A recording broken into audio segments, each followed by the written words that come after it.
28 Weeks Later is the 2007 sequel to 28 Days Later. This 2007 sequel stars Robert Carlyle, Rose Bryce, Jeremy Renner, and Idris Elba. In this film, it takes place 6 months after the events from the first film. And with the ramifications and the aftermath of what has happened, the United States has led a NATO force to create a safe zone in London. And the consequences of two young siblings breaking protocol to find a photograph of their mother, which is resulting in the rage virus coming into the safe zone, creating another outbreak which they thought they had control of. When I first saw the sequel for 28 Days Later with 28 Weeks, I didn't really think much of it at the time. I was 17 at the time when I saw it, and I just thought it was just a okay film, but it wasn't as good as the first one. Now, looking at it as an adult now, as all these years have passed, revisiting the movie, I can say that so far out of all of the 28 Days films throughout the franchise so far, this is still the weakest, and this movie hasn't aged well. I feel like with all the care that Boyle had in the first film of directing it, and with Alex Garland's writing, I cared about the characters. I was intrigued with the world and the plot and everything that was going into the film, especially for it being a horror zombie infection film. It was more than that. Compared to this film, it just has kind of turned into just a run-of-the-mill action zombie infection procedural film. And with this film, none of the cast from the first film has returned that survived at the end of the first movie. We are introduced to a new cast of characters and a new story. And with this story, it is interesting seeing how the United Nations, NATO, and the United States are going into London and trying to get everything back to normal, with them trying to quarantine London. But it soon falls short because of the decisions made by these two siblings going to find a photograph of their mother, who they believed has died during the first outbreak. But seeing the decision making that these kids make in this movie, it just kind of goes downhill from there. Not even just with their decision making, but just for the film itself. Like I said prior, it just turns into a procedural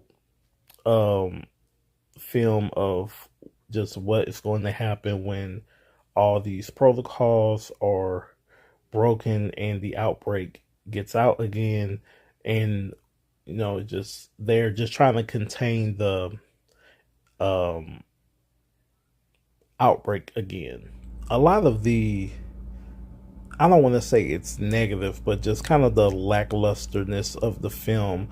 I will give the movie its praise for the first about 10-15 minutes of the film. It has a great opening with Robert Carlyle's character, Don Harris. He is the father of Tammy and Andy, who are the two kids in the film that caused this outbreak to happen. But we see the perspective of the outbreak in the first 28 days film, from his perspective, from what happened. And it was a very chilling, thrilling sequence that happened with him going through this house and